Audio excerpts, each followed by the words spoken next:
윤석열 전 대통령의 내란 우두머리 혐의 2차 공판에서 윤 전 대통령이 피고인석에 앉은 모습이 처음으로 공개됐습니다. 오늘 재판에서는 지난 첫 공판기일 때 나왔던 증인들의 반대 신문이 진행됐습니다. 윤상겸 당시 의원을 끌어내라는 지시를 두고 수방사 경비단장과 윤 측 변호인 간의 신경전도 벌어졌습니다. 관련해서 손수호 변호사, 요즘 YTN MCL 해설위원과 함께 이야기 나눠보겠습니다. 어서 오십시오. 어서 오세요. 안녕하세요. 네, 윤 전 대통령 법정에 출석한 모습은 공개됐는데 지하 주차장으로 들어가게 되면서 포토라인에서 기자들과 질의응답을 받지는 않았어요. 이 둘 사이의 차이점은 어떤 거죠? 네, 비슷해 보이지만 상당한 차이는 있어 보입니다. 네. 우선 오늘 촬영이 이루어졌는데요. 규정들이 있습니다. 물론 헌법에 의해서 재판, 심리와 판결은 공개가 되는데 하지만 현실적인 어려움이 있기 때문에 법원 조직법은 재판장의 허가 없이는 법정 안에서 녹화, 촬영, 중계 방송을 하지 못하도록 규정하고 있습니다. 그런데 이걸 또 반대로 해석해 보면 재판장이 허가하면 이걸 할 수 있다는 거잖아요. 그래서 대법원 규칙 중에 법정 방청 및 촬영 등에 관한 규칙이 있는데 여기에 따라서 미리 재판 전날까지 신청서를 제출을 하면 재판장이 판단을 하게 되어 있습니다.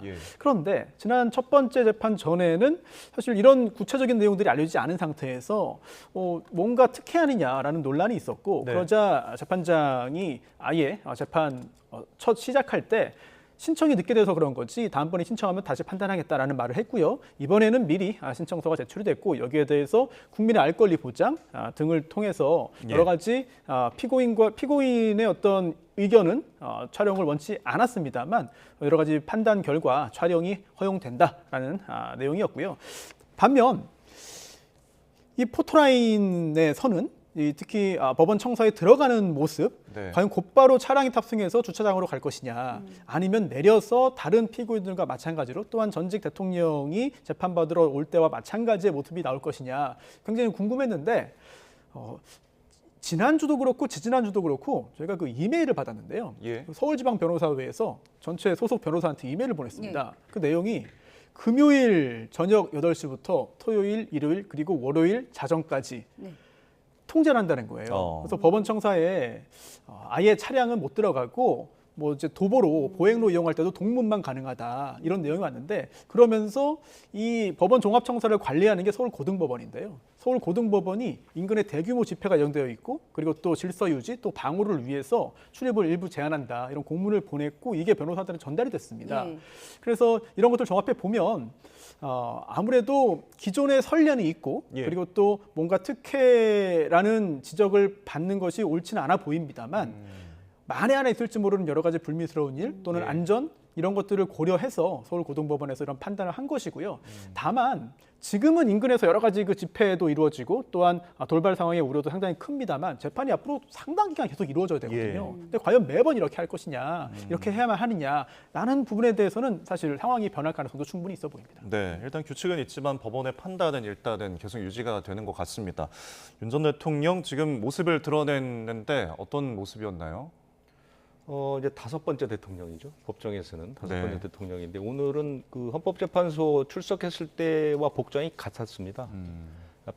붉은색 넥타이를 맸고 이제 짙은 푸른색 양복을 입었고요. 머리도 그 단정하게 한 그런 모습이었고요.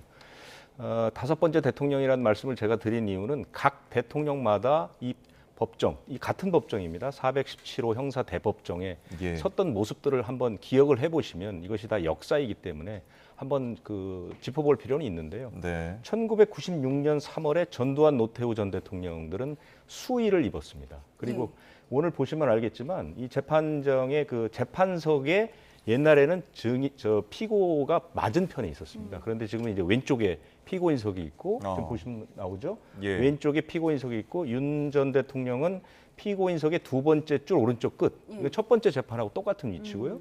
오른쪽에 이제 검사석이 있는 이런 모습으로 바뀌었던 것이고요. 그때 당시는 그 전직 대통령이 수의를 입고 참석했던 모습이 기억이 나실 거고요. 그다음에 2017년에는 박근혜 전 대통령이 재판을 받았죠. 그리고 그 다음 해에 이명박 전 대통령이 이제 재판을 받았는데 그 두 분은 구속 상태였지만은 수의를 입지 않고 이제 사복을 입었습니다. 대신 배지를 달았죠.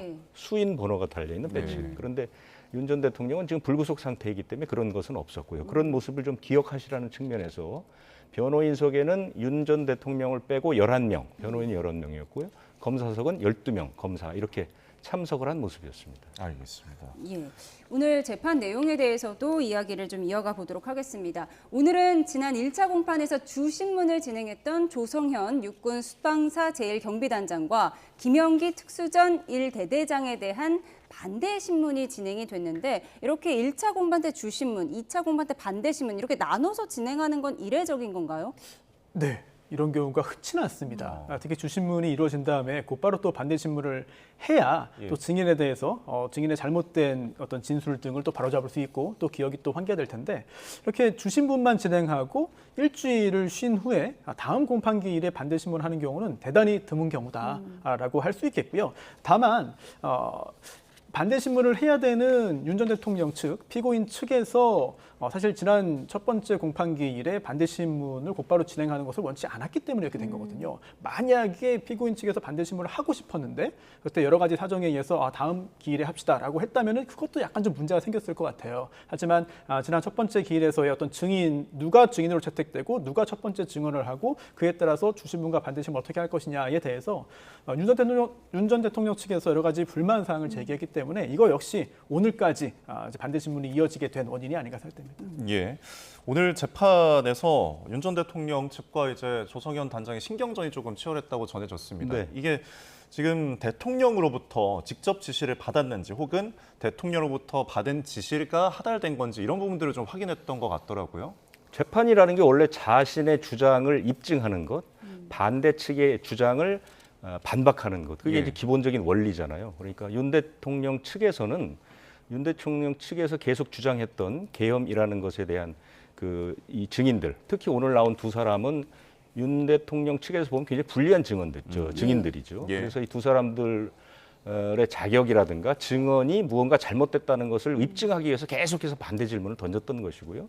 이 두 사람은 헌법재판소에서부터 대통령의 지시를 직접 받지는 않았지만 전에 받았다라는 얘기를 계속했기 때문에 그 부분에 대해서 계속해서 이제 반대 입장을 하다 보니 서로의 주장이 계속 맞부딪힌 거죠. 그래서 여러 가지 측면에서 맞부딪혔고 때로는 굉장히 날선 반응 주장까지도 오고 갔다. 최근에 이제 들어온 그 기사를 보면 지금도 아마 그 경비단장 그 반대 신문이 지금도 하고 있는 모양입니다. 이제 두 번째 신문은 아직 들어가지 못한 것 같은데 지금 막 끝났군요. 그런데 하여간 처음부터 끝까지 계속해서 날쌘 주장들이 서로 왔다 갔다 이렇게 전해지고 있습니다. 예, 윤 전 대통령 측은 지난 재판에서 증인 신문 자체가 검찰에 유리한 순서대로 진행되고 있다 이렇게 비판을 했는데 이건 어떤 의미인가요?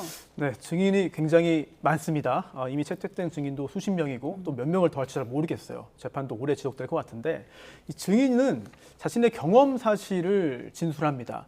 그리고 그렇게 증인이 한 증언은 중요한 증거가 될 수 있습니다.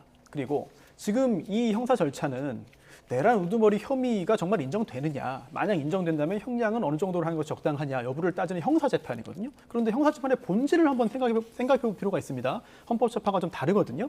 즉 피고인인 윤석열 전 대통령이 정말 내란죄를 저질렀느냐 여부를 판사가 판단해야 되는데 이 판단을 하게 될 때는 이 검사가 증명 책임을 집니다. 즉 판사가 볼 때 합리적인 의심의 여지가 없을 정도로 증거에 의해서 유죄의 확신을 가질 정도로 증명이 되어야만 유죄 판결이 나올 수 있거든요. 그리고 그러한 증명 활동 중에 상당히 중요한 것 중에 하나가 바로 증인 신문입니다. 따라서 검사의 주장에 따르면 고소사실은 굉장히 깁니다만 요약을 해보면 윤석열 전 대통령이 내란 우두머리라는 거예요. 즉 그동안 상당한 준비를 했고 또한 소화에 있던 여러 지휘관들에게 이제 무력 사용이라든지 국회 진입 그리고 또 국회의원 등의 체포 지시를 했고 그게 바로 내란이다. 폭동이고 또한 국헌문란 목적이 인정된다라는 것을 증명을 해야 되는데 이거를 증명하기 위해서 사실 지금 증인 신문을 이렇게 하고 있는 거 아니겠습니까? 그렇다면은 그 증인 신문을 통해서 어떤 증언이 나올 것이냐 그리고 어떤 증언 중에서도 본인에게 유리한 것이 어떤 것이냐 등등을 앞으로 법적으로 이제 주장을 해야 되는 것인데 사실 지금 이 증인들은 그동안 어떤 증언을 할지가 어느 정도 예상이 되는 증인들입니다. 왜냐하면 조사 과정에서도 조서도 남아 있고요, 진술도 했고 또한 헌법재판에서도 여러 가지 증언들을 했기 때문에 어느 정도 알려져 있거든요. 그렇다면은 지난번에 있었던 주신문은 사실 어느 정도는 어떤 것을 묻고 어떤 답이 나올지를 알 수 있었다면은 오늘의 이 반대 신문은 그거에 대해서 좀 신빙성을 떨어뜨려야 되는 그런 피고인 측의 노력이 계속해서 이루어졌고 또 지금 조금 전까지 이루어진 것으로 보입니다. 그러니까 검찰 측에서는 증명을 해야 되고 윤 전 대통령의 변호인 측에서는 이제 계속 그거에 대해서 방어를 해야 되는 입장인데 이 1차 공판에서는 윤 전 대통령이 90분 동안 굉장히 긴 시간 발언을 하기도 했지만 오늘은 좀 차분하게 진행을 하는 것 같더라고요. 어떤 전략일까요? 전략인지 아니면 오늘은 그럴 수밖에 없는 상황인지는 잘 모르겠어요. 둘 다일 수도 있겠죠. 예. 왜냐하면 지난번 첫 번째 공판기일에는 아마도 뭐 평생을 검찰에 있었습니다만 윤석열 전 대통령도 다소 좀 흥분 상태였던 것 같습니다. 예. 그리고 헌법재판과 다른 또 분위기가 있거든요. 형사재판에 있을 경우에는. 그래서 다소 좀 흥분 상태였던 것 같고, 그리고 또 검찰이 모두 진술을 통해서 굉장히 자세하게 여러 가지 윤석열 전 대통령에 대한 혐의 사실을 이제 설명을 했습니다.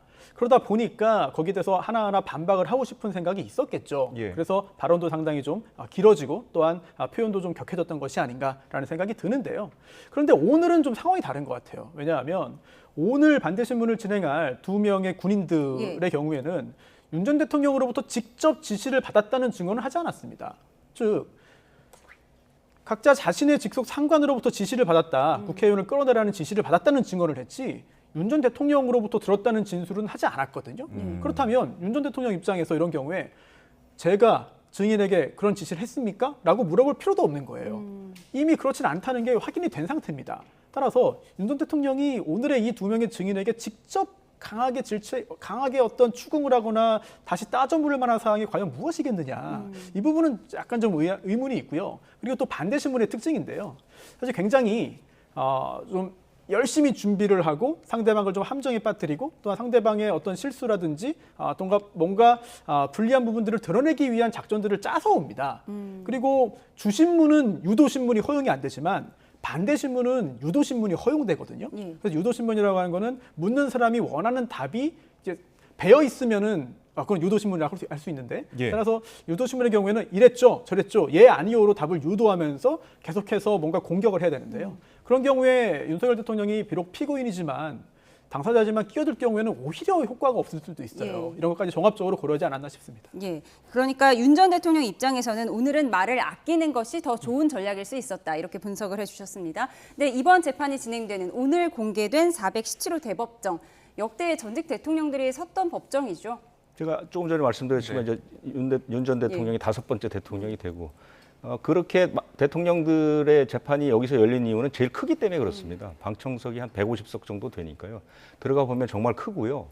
그 천정에 그 쌍들리에도 이렇게 걸려 있고요. 예. 법대라고 해서 그 재판장 앉아 있는 그쪽도 한 10m 정도 크거든요. 예. 그래서 주로 사용하고 있고요. 뭐 원칙이 있긴 있다고 합니다. 그래 국민들 관심이 높은 재판을 선착순으로 한다. 그런데 재판정에서는 뭐 대통령뿐만 아니라 재계 총수들도 거의 여기서 많이 재판을 예. 받았죠. 이건희 전 삼성전자 회장, 뭐 정몽구 현대차 명예회장, 그다음에 이제 국정농단 때 박근혜 대통령 국정농단 때 이재용 삼성전자 회장이라든가 김기춘 전 비서실장 이런 분들도 했었고, 현재 이 법정에서 치러지는 그 재판은 SPC그룹 민주노총 탈퇴 강요 의혹 사건 네. 있고요. 피몬 UF 사건, 이것도 이 법정에서 지금 이루어지고 있습니다. 예. 자, 뭐 지금 이 417호 대법정에 대한 의미도 좀 짚어주셨고, 지금 이제 막 1심 공판이 2차, 두 번째 이루어졌습니다. 과연 이 결론이 언제쯤 나게 될지에 대한 예상도 좀 궁금한데, 지금 증인신문도 뭐 주차별로 나눠서 하고 있고 얼마나 걸릴 걸로 예상하세요? 재판을 2주에 3회 정도로 한다는 그런 입장이 나왔죠. 예. 그런데 증인이 너무 많아요. 그래서 지금 검찰이 신청한 것만 38명이다 이렇게 알려져 있고, 또 그 전에는 500명 얘기도 나왔거든요. 예. 물론 뭐 현실적으로 500명을 다 증인신문 할 가능성은 뭐 높아 보이지는 않습니다만, 어쨌든 다른 어떤 사건보다도 증인이 굉장히 많아 보입니다. 그리고 또 더 시간이 많이 걸릴 가능성을 또 엿볼 수 있는 게, 사실 첫 번째 공판기일에서 증인신문 했는데 끝이 안 나가지고 오늘까지 하고 있거든요. 네. 그러면은 재판 2번에 걸쳐가지고 증인 2명에 대한 신문을 한 겁니다. 그렇다면 앞으로도 그럴 가능성이 있다. 그렇다면 상당한 시간이 걸릴 것으로 보이고, 다만 재판이 진행되다 보면 조금 더 신속하게 될 가능성은 있습니다. 왜냐하면 가정입니다만 검찰 입장에서 증명을 하기 위해서, 범죄 사실 증명을 하기 위해서 정말 최선을 다해서 이제 활동을 하는 거죠. 그런데 증인 신문을 하다 보니 상당히 명확한 증언들이 나오고, 또한 어느 정도는 증명이 됐다고 볼 수도 있고 예. 또한 증언들 중에 또는 증인들의 어떤 지위나 역할과 기억 사실 등을 종합해 볼 때 좀 중복되는 증인이 있을 수도 있고 예. 또는 어떤 특정 증인들은 나는 절대 못하겠다, 안 하겠다라고 하는 입장을 강하게 밝힐 수도 있거든요. 예. 그렇다면 증인의 숫자가 줄어들 수도 있습니다만 또 반대로 보면 윤 전 대통령 측에서는 최대한 시간을 활용하고 싶을 거예요. 그러다 보니 추가적으로 물론 공판 준비기를 거쳤습니다만 뭐 증인이 새롭게 채택될 가능성도 배제할 수는 없는 거거든요. 예. 이런 부분들을 피고인 측에서 계속해서 주장을 할 수도 있고 또 하나 변수가 이제 절차에 대한 여러 가지 지적과 문제 제기입니다. 예.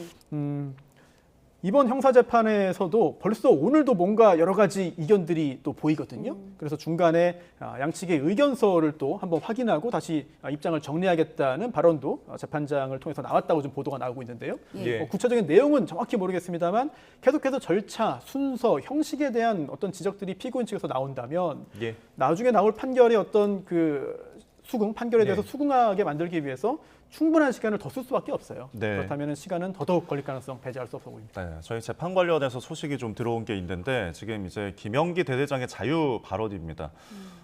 군생활 하면서 지금이나 바뀌지 않은 게 있습니다.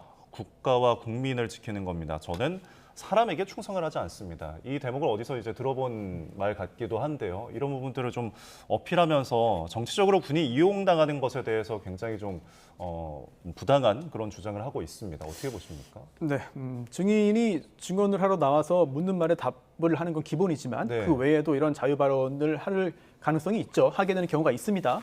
그리고 특히나 법률적인 얘기는 아닙니다만 조금 전에 말씀 전해주신 예. 그 사람에게 충성하지 않는다 이런 얘기는 사실 상당히 좀 준비해서 온 발언이 아니겠느냐 그런 생각도 하게 되고요. 그리고 또 윤석열 전 대통령이 되기까지 정말 아주 큰 전환점을 마련해준 그런 발언이 아니겠느냐라는 생각이 드는데 그 발언을 그대로 차용해서 오늘 사용했다는 것은 김영기 대대장의 현재 입장 그리고 또 김영기 대대장이 내놓은 진술에 대한 본인의 자신감 그리고 또 그러한 진술을 하게 된 배경에 대해서 제발 내 증언을 믿어달라. 내가 이렇게 증언을 솔직하게 했는데 그러한 배경과 그런 상황을 믿어달라라는 그런 호소가 좀 담겨 있는 그런 발언이 아닌가라는 생각이 듭니다. 예, 알겠습니다. 윤석열 전 대통령의 2차 공판 내용 자세히 분석해봤습니다. 지금까지 손수호 변호사 그리고 유재복 YTN MCL 해설위원과 함께했습니다. 고맙습니다. 고맙습니다. 고맙습니다.